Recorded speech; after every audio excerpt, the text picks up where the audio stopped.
Yo, this is Entertainment industry, mainly movie industry, mu ggwanga ly'e Uganda efiiriddwa omuzanyi Nakinko Moses Ssematimba. Ono akuzanyidde bu sinema obwerako ddala era nga bangi abalese mu maziga. Bamikwano mugamba mutya naye efiiriddwako muganda wange Moses Ssematimba bannanga afudde omuzanyi wammwe omuyimbi wammwe muganda wange Ssematimba afudde bannaye Ssematimba takyaliwo bannanga Ssematimba onkaze Ssematimba afudde bannange muganda wange sigenda kuziikako bannange ekyokusasira baganda bange balamu bange bannange bazanyi bannange bayimbi bannange muganda waffe atufuddeko Ssematimba bannange Ssematimba ogenze bwotyo Ssematimba atufuddeko baswagenze bannange Ssematimba bambi plani zaffe mukama bannange. Bannayuganda bennyamidde olw'amawulire g'okufa kw'omukazi eyafiiridde wali eriko Arena Mall bwe yabadde agenda ensambya okusumulukuka oba okuzaala, wabula nga kigambibwa nti ono olwatuuse awo wabaddewo emmotoka ezikwatiddwa ku nsonga y'omukulembeze w'eggwanga ly'e Uganda okuba nga ate ayita. Jjukira nti ebiseera ebisinga abantu bakwatibwa n'essaawa neewerera ddala nnamba nga bakyali awo, wabula nga bano baagezezzaako okwegayirira ab'ebyokwerinda babaleke maama agende azaale ekitaasobose okukakkana ng'omukyala afiiridde mu kavubuŋŋano ako. Kino nno kirese bannayuganda bangi nga bennyamidde era ne bongera okukiikira gavumenti eri mu buyinza ensingo. Ng'asinzidde ku mboozi y'omuwala eyali yakafiira mu bbaala jjujjuzwano, omukyala amanyiddwa nga Bad Black avuddeyo n'abaako byayogera ku mabaala gano agali mu kibuga. Yes, era ng'ono agenze maaso okuba nga ate agamba nti amabaala ago gajjuddemu abantu abali ddate, si bakyala si baami, abasinga obungi balina minds eziri ddate okitegeera, era ng'agamba nti ye victim olw'ensonga nti baamuzikizaako emirundi egiwera ng'abamu bakyala so nga ate abalala baami, era nga mu abo abaamuzikiza mwe mulina omukulu amanyiddwa nga Kim Swaga. Yes, gwagamba nti oyo ye taata w'omwana amanyiddwa nga Davina. Tukimanyi nti bakomyeyo ebbanga ddene, wabula agamba nti oyo yamuzikiza agenda okudda engulu nga bali mu buliri, omwami n'amutegeeza nga bombi babadde bakoze ki, bwe babadde bakubiddwa. So Bad Black agamba nti omuze guno gwalingawo nnyo mu biseera ebyo paka nakati gukyaliwo, okuggyako nga gavumenti evuddeyo negenda maaso okuba nga ate enoonyereza ku bantu abaleeta ebintu ebyo ebikubisa abantu, drugs ezo, nti osumagiramu katono nnyo ne bateeka ebintu mu byokunywa byo, ogenda okuddamu okunywako mukwano ddakiika teziwera 10 nga wazikidde dda. Bad Black agamba nti singa omuntu yeetwala mu bbaala ne yeenywesa omwenge gwe ne yeenywesa enjaga ye ne yeekubisa bibye, it is okay, ne yeetwala ku street ne yeerenga bibye, it is okay, kuba yaba akyekoledde mu kwagala kwe, mu kutegeera kwe, mu kumanya kwe. Naye eno system ey'okuba nga ate bakuggyako bujja ne bakutwala ne bakozesa byonna bye baagala, agamba nti si kirungi n'akamu n'akatono ddala.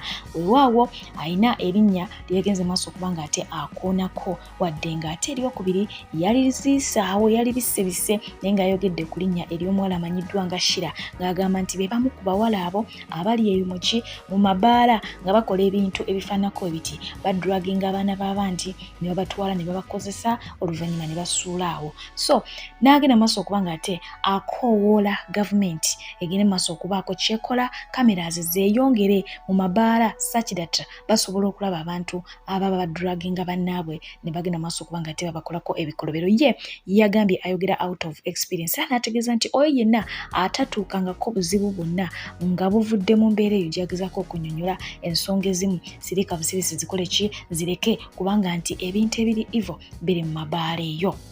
Meanwhile, omukulu amanyiddwa nga Frank Gashumba byayogedde ku mugenzi Martha twabiwulidde nawa omusango we gutuuse okusinziira ku ye. Munnange omukulu amanyiddwa nga Lumbuye yavuddeyo n'annyonnyola lwaki Frank Gashumba yayogedde bye yayogedde. Yeredde nti twabakutte waluma kasabbuuni kwe kujja okuyingiramu n'akola video mbw'alina evidence eraga nti omuwala teyafudde mutwa yabadde n'ekirwadde ntera yafunye investigator eyamuwadde ku details.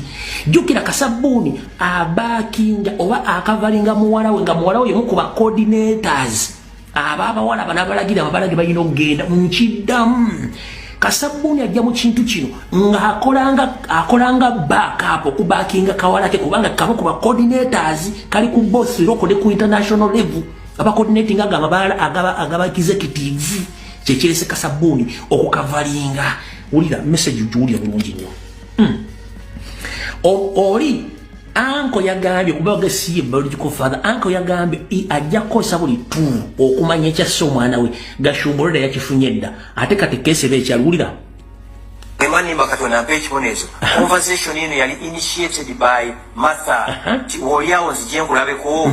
Namugamba yes mwendi nengenda. Martha nadilenga namu. Omuvuka namugamba nti I'm closing. Bino biri mu conversation. Yes, nza kugamba a friend of mine a top detective ali ku musango guno. Ye yashingambye nefuna n'omukisa okulaba ku conversation za WhatsApp we. Echala a top friend of mine doctor yakola ku postmortem naye akonfaminga nti obulwadde Martha obwamutta si bupya obeera nabo babuyita niyo something kyerabire umayi birimu oluzungu ate ffe twasomera vira malira so ndawe bali naye kirungi polisi ya Uganda bwesalawo ku investigating ekintu ekikola yafunye conversation. Jukira bakyali mu investigations okunoonya ekyasse omuwala wabula ono yafunye dda abali ku investigations ne bamulaga conversation z'amasimu between Martha and his colleagues oba partners era yafunye chance egenda ewa doctor ali ku investigation team n'amubuulira obulwadde bw'omuwala bwe yafudde. Lwaki Kasabbuuni doctor tiyakuwadde medical records zeziraga omuwala obulwadde nti yadde bumutawanya ebbanga lyonna. Pozi MC Norman yagamba kyawo. Lwaki doctor tiyakuwadde track records z'omwana neziraga obulwadde nawe bwakulemye okwogera mu luzungu. Nienda agambe bamulaze message zonna ezimulaga engeri gye badde omuwala gyadde akyatinga mulabaki n'emyokwano gye mu bbaala. Wabula tatubuulidde nti ku ssaawa 8 omuwala yali avaluddawa. Tatubuulidde kubanga bakuga nti omusango guli mu kunoonyezebwako tegukkirizibwa kwogerwako era ya mentions nti abali mu kunoonyeza yabafunyire bamubuulira bamugambye nti omwana bamulaze conversation mu simu yamugamba nti omwana yafudde bulwadde obwa bulijjo n'aboogerako ne obulwadde bumulemye n'okwogerako mu luzungu. Lwaki oyo top doctor investigator abadde ku ttiimu teyakuwadde track records eziraga omulwadde omwana oyo tebadde n'obulwadde obwo. Ate ng'eyo omukulu amanyiddwa nga Ibrake ng'ono mukwano gw'omusumba amanyiddwa nga Alozi Yasewujingo yavuddeyo mukwano n'amuwolereza n'abagamba nti bambi mukube mpola musumba musajja mulungi nnyo era w'amazima musajja wa kigambo kye Pentagon ajja gizimba mwe temulaba ne Simanya Roma teyazimbibwa mu lunaku lumu kale ne lw'ensonga eyo n'abagamba mugende mpola omusumba temukola ki temutwala supede naye nga ye omukulu amanyiddwa nga penge yamugambye at least abayirewo ku nkokoto balekere okuba nga ate basamba akadongo obaoliawo kinaabagumya emitima. Billions 3 omusumba talina nansonyi kuzimbirawo just kantu kale n'ateekawo just oba kasiraabu azimbawo just kale ekkuŋŋaaniro abantu be bayinza okubeera nti bali mu bisooto kale afunemu abeere remorseful azimbewo akantu akatono ng'omu tasobola kulinnya mu bisooto. Billions 3 sente nnyingi nnyo z'ogyembaano. Billions 3 neno tazimbawo kantu konna omuntu n'afukamira mu bisooto ne bayibuli ye omulokole yasinga obusiru ku duniya eno era mujja kubalaba ku Sande nga bajjudde bati. Tewali mulokole ku nsi kuno alina ttondo kebere Kristo y'amagezi simulabangayo kabere mbayimbi ani mwe mumpeyo celebrity bulaba nti yebandika mu bulokole nti alina amagezi kabere celebrity nga muyimbi taliyo ani the vixen n'ogenda ku desire kabirete yakuba nolekawo kino ekyana kyekiyita ekitiribita fumitamu ekyana ekito ate ku desire kabirete yakuba ng'ogamba the vixen alina amagezi ani makula alina faamu esemba bule namba ya nkoko sente bazijja mu ndiga bazimba ennyumba gaggadde abasumba abo basiriwaza abantu enkeera akabati bye musente ziriye Jebungeredde olunaku olwaliro nga bo baana balenzi aba Tulibulala yesa bamaze okutulaga nti enkolagana ezzeewo mu bamu ku bo oba ekitegeera jjukira nti ekibiina kyali kinene nnyo naye nga okusinziira katambi kano akalimu Jose Chakala akalimu Pastor ne Tata Kimbowa bayimba akayimba katwakutegedde gundi twakuguddemu ebigambo bye butwa bwennyini obadde ogenda tulemya ensi mukwano abantu bangi bamaliriza nga bagamba nti Sibitooka yatali wano yandibanga yekalumanyweera bamutunuzaamu dda engalo naye nga bo batulaze nti obaoliawo half of that kibiina kisobodde okuddawo ate nga ye omukulu amanyiddwa nga Rickman bw'ati agenze maaso okuba nga ate aproposinga eri mwana muwala amanyiddwa ga Wine Mbabazi oba abadde mulwali simanyi naye nga ye bw'atyo bw'atulaze nti aproposinze era omwana w'obuwala naye n'atulaga nti akkiriza naye nga gwaproposingidde waliwo amufa ebitole ku mukutu ogwa TikTok ye mukulu ono afaanana Pastor Wilson Bugembe era nga munange yagendako neeyo gye bakubira butatu ne bamukubako ekifaananyi kya mwana muwala wali wonna mu mugongo naye abaana bamugambanga mukwano bino byonna bikola omulala n'atakukkiriza kubanga bwe tuba tutunuddemu obulungi ono omuwala tulaba nga sireevozo omukulu ono teyakoma naawo yakubisa ekipande ky'omuwala ono olunaku lumu n'akuulita nakyo mu kibuga ng'ataddeko ebigambo ebigamba nti I love you Winnie, I love you yatambula naye nga wetwogera ali mu maziga oluvannyuma lw'ebyo byerabye ebyagenze mu maaso kakati bamubuuziza tatu story kiki ekiddirira ki ekiddako ogenda kubanga ate ogiteekawa ennaku zino tulaba abantu bangi baddukira eyo gye baakubira zitatu zaabwe okuba nga ate kati baziggyako oluvannyuma lw'ebintu obutatambula bulungi anyways Rickman naye gundi yejjako tatu so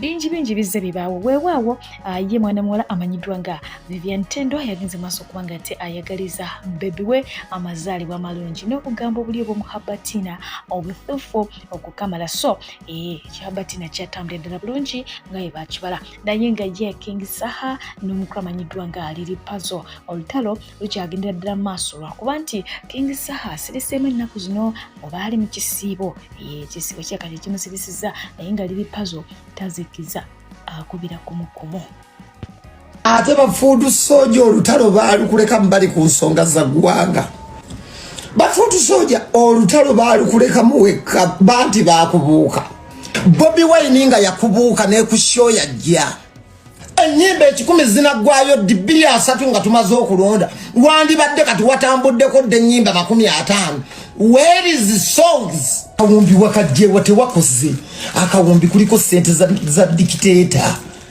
zizeeyo take dictator money back era twagala okukutegeeza oluyimba lune vasiyo yeyingiza dictator mu kidaala tubakoye ddala bwe mumala okulya ne mukuta ne munonya escape route bagiyita exit omaze okulya sente za dictator kati engeri bannayuganda bambi gye mwabateekaawo okubazanyira ku mutwe oluyimba olwo kyogamba olwatubonga nawe Bobi Wine tiyaliiwo oluyimba lwatubonga nawe Bobi Wine yali alina okuyimbawo lwaki Bobi Wine tiyayimbamu Bobi Wine era ddiru bagimuleetera n'agigaana Mansuri leka ne banno babbe ku mugagga leka ne banno balye ku dictator akantu mujje tubigattegattemu sezaalawo ye namba 2 wa Uganda muwala we wamuzaalamu omwana gwe omwana ow'omu nnyumba oyinza otya okuba nga tofuna ebimu bannange tubigattegatte amagezi gajje tekisoboka eno jjukira nti weekend amawulire nze nga kuwadde kifuula nnenge naye tugendera awe tuba tutambulira omukulu amanyiddwa nga Junior Tamale Mirunda yeeguddeko ne mwana muneza amanyiddwa nga Barrister Timo ne basensula omukulu amanyiddwa nga Makona mumanyi ensonga lwaki bayuzayuza Makona anti yaliko munnange essaawa eno yayogerwako oba okiwulidde ekintu ekyo naye teekamu earphones bw'onooba waakuwuliriza bino yajja wane wange oyo Makona agenda afuke ngazo kunkwata interview mbanyingira ekisenge bweti nga Makona afuka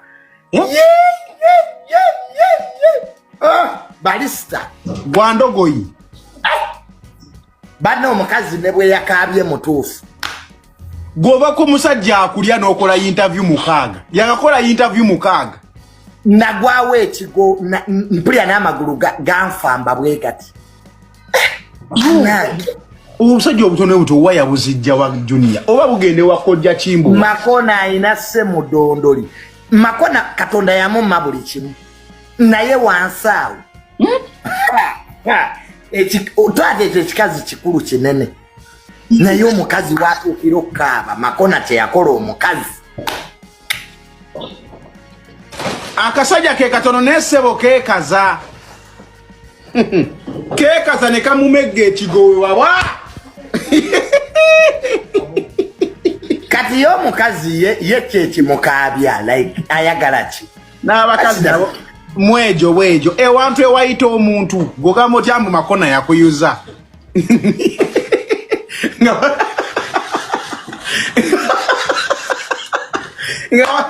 nga wayitawo omuntu mulamba ogamba oti ambu mu Makona yanjuza ng'osobola kuyitawo omuntu mulamba Junior abakazi wamanyi oba omuliko batyaga Timo mama se legerawo Timo n'obuvako n'agamba essimu yange gintereko ku charger amangu ago nkulese ekiwundu ne kiwonerawo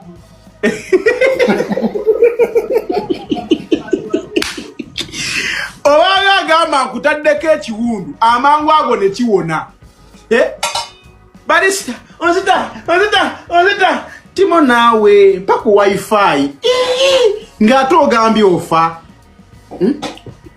abalungi abatuuliriza era abatulaba olunaku olwaleero tukyaddeko ewa Sheikh Ashraf Dembe sebo nsanyusa okubalaba amannya agange nze Sheikh Ashraf Dembe akola ku bizibu by'enjawulo omuntu singa aba alina ebirwadde musomereddwa tumuwa amazzi ga lukuya nga bw'obadde ogalaba tugenda abantu ku kyoto ne twokya emizimu emibi egibabaamu n'okulomba edduwa abantu singa abeera ng'ali wano atuuse sobola okumulombeera edduwa ne waba atatuuse nga mpadde amannya ge naye ng'ali wala naneetaase enamba yange yeno eri 0707363711 namwe banyinaffe abali ebweru oyagala okuba nti oyagala okulombera ku dduwa ng'olina ebizibu viza zibuze amaka gakolongotana sente zikola zimpita mu ngalo ojja kumpeereza ekifaananyi kyo n'amanyago ebyo byokka bijja kummala nja kukulombera edduwa ojja kutereera olunaku olusembayo mu mwezi mba n'edduwa eyawamu ffenna n'abalwadde bange abakadde n'abapya. Salaamu alaikum warahmatullahi wabarakatuh.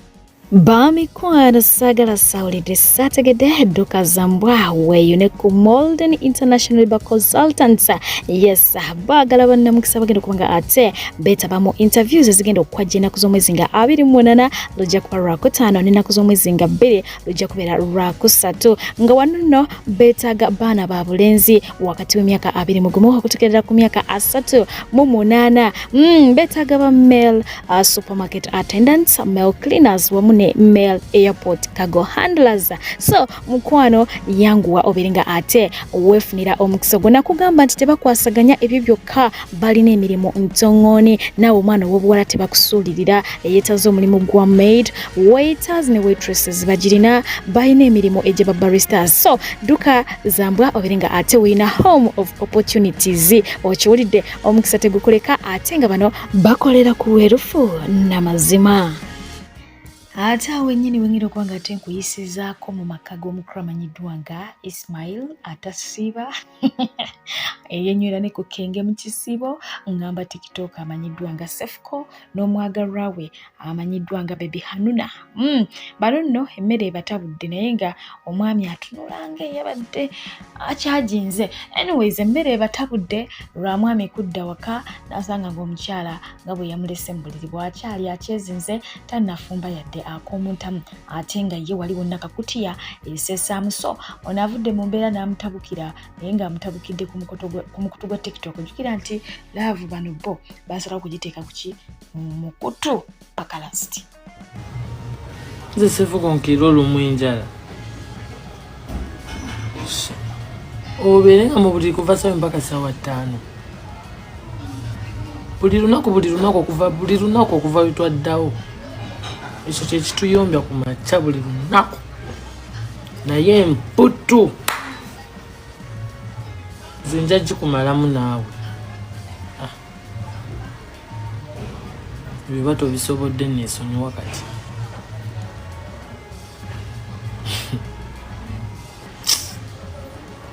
Manyiranga naawe nze. Kuba tosobola kukeera wano kuva ssaawa obutasukka ssaawa 2. Ndaba bulabi. Ninkuleka mu buliri niweezinga omwo. Biro n'ennyumba, enkya n'ennyumba, luli n'ennyumba, omwezi ne gukwata, buli kanaku nnyombera kukeera. Mukwano.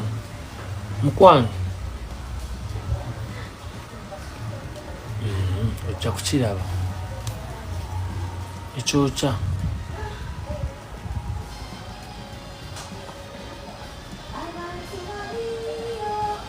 Nze bw'oba toyagala kukeerako, oba tomanyi lw'oluzizo ng'omukazi neesonyiwa, ndi mubi ndifunayo abalungi kusinga okunnumyanga enjala.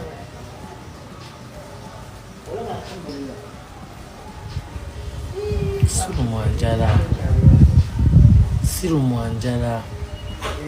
Bw'oba olaba nga nkusaba bingi nnyo, mukwano neesonyiwa. Era naliwo bwewandika awo, era naliwo nali nnywa nga nirira. Tolowooza nti wootaaba enja kutukangweri, nedda. Mbaaho bulungi nnyo ate nga nirira. Ze sirumwa njala, ebyo byemumanyiramanyira basajja ne mugaana mbu okubafumbira emmere. Ne mwezinga nga mbulira ate ne mujja ne mukolanga videos nga mwefuula bali nnyo mukwano. Bw'oba toyagala kumpa mmere.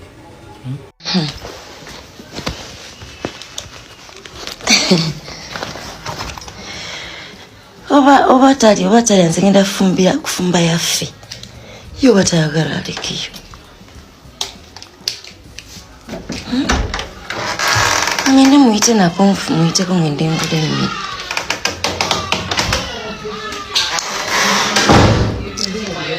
Then are we ready?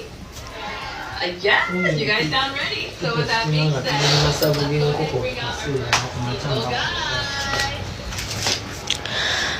abantu tebalaba nti bannaabwe balwala, abantu balowooza byuma, balowooza mbu abantu byuma tebakuwa.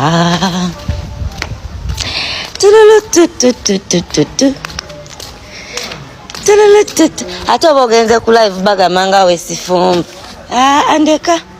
Ndeka ndi mulwadde, gwe tobiraba. Ndeka. Tonneefasa sikuli aga.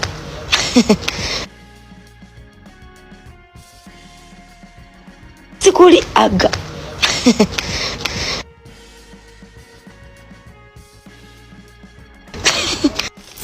Fumba. Usanga ng'owedde. Onaalunda nkoko etafuna ekyakulya nga n'enkoko bagikasukira ku buceeri. Kale n'enkukwata n'owange owedde. Laba, owuwo bino byalya. Kati kabakutende anti by'oyagala. Kabakutende kabw'ofumba.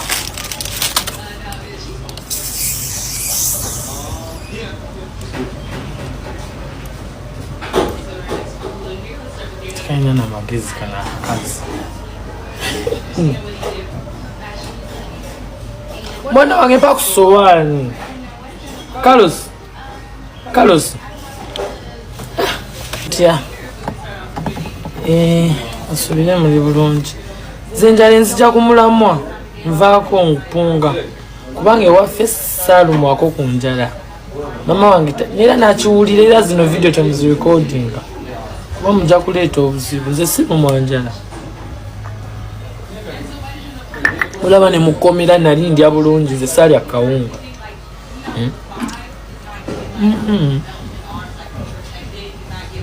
Nanjogerako lwa mumanyi kisoke. Naffe abasajja tulinako ku bwogerero kati. Wallahi bilahi talahi oyo omwana okuva lwe yadda wano. Mbabuulira tazukangako kale jinza okuba emirundi ng'ebiri tazukangako obudde bwa buvunaanyizibwa ssaawa emu oba bbiri neva. Nze sikirabangako omuntu kubeera mbuliri ssaawa 2, 3, 4, 5 never in my life.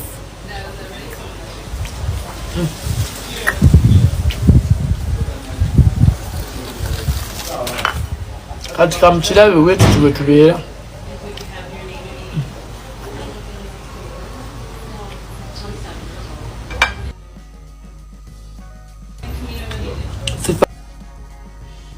Abayingiddemu olunabe lw'obungi. Njala egira kumukumu.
Msoka muninde netereze kuba mbadde nfa wallahi.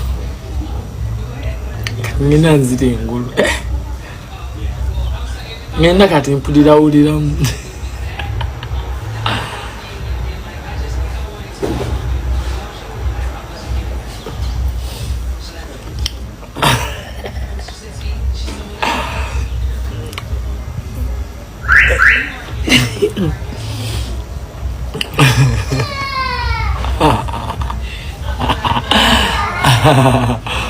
Where is the car? The other ends. You want me to go in the car? Honey, my baby. Oh, come here, baby. Saga. Saga, amazing. No, baby. Go, no. What's up, honey? Honey, wange. My honey's water is there. Saga, amazing. My boo-boo. Genda olumye balala njala sinze tojja kunzita nga ndaba. Oba oyagala kunzita oswadde nsimatuse bingi.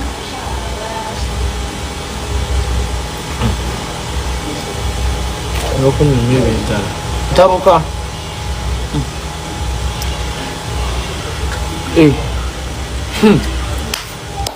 Simatuse akabenje, simatuse okumenya, simatuse abatemu, simatuse ababbi. Nfe enjala. Live njikolerawo. Ye buno obufumbo bwa luno nga bunatunumira. Ye nafa basite. Zenyoke obujuma kalodo manya gali gajjange. Abagalwa naba masakalo kenke nesala. Kale nenyingire setene. Zomu kuba mazokwe wayo penedwe sadaka tofiririre gwanga lino. Era kino kibulira gendo okunzitanzita. Kana yende sebobya wangu. Alaachikumiza zomu kuba mazokwe wayo penedwe sadaka tofiririre siyafe. Era kino kibulira gendo okunzitanzita. Choka jonda zoli nsanga. Ngambye ndi muvubuka mbula kalevu emyaka 35 gye nina seegana. Kitange haji kasiba nte tata webala jati nankombi nayiga be banzala. Abalinze takati bennindirira ate muludde nawo kasita amazima ng'ogedde. Anti kasajja katona abaganda bagera eno ye Basidoniya panti empya. Kondakita watima kyokka driver tuyisanga ebyonzira. Kondakita ekitiyo kyakozesa tutikule onnange tutandise obbeekanga.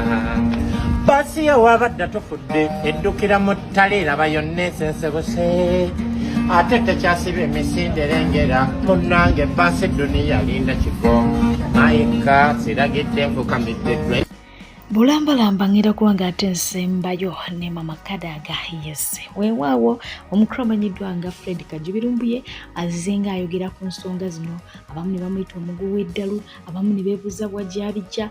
Kakati no Kadaga ng'asinziira ku radio emu mu kibuga Jinja yagenze maaso okubaako ebyama byayasanguza okuva mu Busoga era nga yategeezezza nti Busoga eri mu buwambe, Kabaka wa Busoga muwambe, ettaka lyatwalibwa dda bingi ebigenda mu maaso mu Busoga bimulina okuba nga ate mumanyi oba oliawo naye nga bino Lumbu yazzenga abyogerako bulambalamba bwentyo bwenkoze. Remember ebadde weekend, that's why Vuluga abadde muyitirivu naye nga kyekyo kyensobodde okuba nga nkuwa mukadde kano abafiiriddwako abaabwe mu nga abagumye ate n'abavudde mu bulamu bw'enseno taata bawummuze mirembe cause ffenna lyekkubo tunaasisinkanayo munnange empaawo kyakukola naye nga kambagalize Idde ennunja mwebale kusiiba ate nga nammwe abakoze emirimu egy'ekisiibo egyo gitakuleka mwebale nnyo kubanga ate kati mukoze ki muwangudde muli bakyala n'abaami bambala so olw'ensonga eyo mubeere bulungi mweraba mwabona kungoli kangula kuiroboozi ng'omuzayire ate ayenda Busoga ng'obona nti ebiri kujja mu maiso mu bwakyabazinga ne Busoga okutwaliza abalala ebiri kusanusa tibyewayenda okuba nga tambula ng'abasi ensonga y'obwakyabazinga twamanira kabaka twalimu chifu twali bangi nalimu Dr. Kazinga alimu Leki Kongose alimu n'abantu abandi batempo nga tusuubira nti okisa ekitiibwa Wakyabazinga ebugabo ekyatuyamba aye kinamisa nnyo nti kiwe kiri kasonga Wakyabazinga abaawo tuyinza kutulaga isomero lisirizawo Wakyabazinga tuyinza kutulaga irwadiro lisingawo Wakyabazinga so ezira program round eraga Wakyabazinga aliwo. Ensonga eyindi entabula nabo kuyiwa amataka tunda bibira tunda Wakyabazinga ebintu byonna naddala omulimu lw'ekibyalekawo binatera okuwaawo aye nga esente gamusawuza abantu tirikola bintu byabusoga ekyo nakibenda kubakuba maze ebbanga bubakuba nga kibenda kukuba aye ekiri kusinga okutabula n'okuba nti mpano Wakyabazinga bwawambibwa era mutegunya bululije bugembe ne wakati mwozo mubuseeso Wakyabazinga bamuwambi abagwira bawumbewo Wakyabazinga n'abantu abali kutambuza ensonga ddala Wakyabazinga aserabika omuntu gw'osoma alina ekitambuto omubuuza nti peegi ndaga emiti gy'abadadaabo etamigi ondage balamba ekinsobola kola aye n'oyo asobola kutambulanga Busoga so Wakyabazinga buwambibwa emata okumusana mpano ekyo kikali awo abasaza n'okuntakumbwa abantu banesimbe iri omuminisita Wakyabazinga mbwali kuiduka esimba kukiko ate ekikwewunisa akubisa ebifaananyi yeetaaku ekifaananyi yakuba abantu ati ono Wakyabazinga buntumi nze omusiki osikiraliwo osikiraliwo eno dipenda okubeera abantu abeekambi n'abantu ebisoga omwala timuyigi kyogerangako naye zirandagano naye aye okukono kano kudoga Wakyabazinga omuntu andiviireko abantu abandi aye timuntu kitugenda olandira namuli emyaka mingi nga tukikuba n'ensonga eyo twali batono natukana okutabula tawundi pulezidenti olw'ensonga Wakyabazinga ekituufu kyeno omuntu gweeri enda mukulu namukaddirako ensonga ekirigabo aye so kiyiba amataka bw'obakola nti bana mutayiba itaka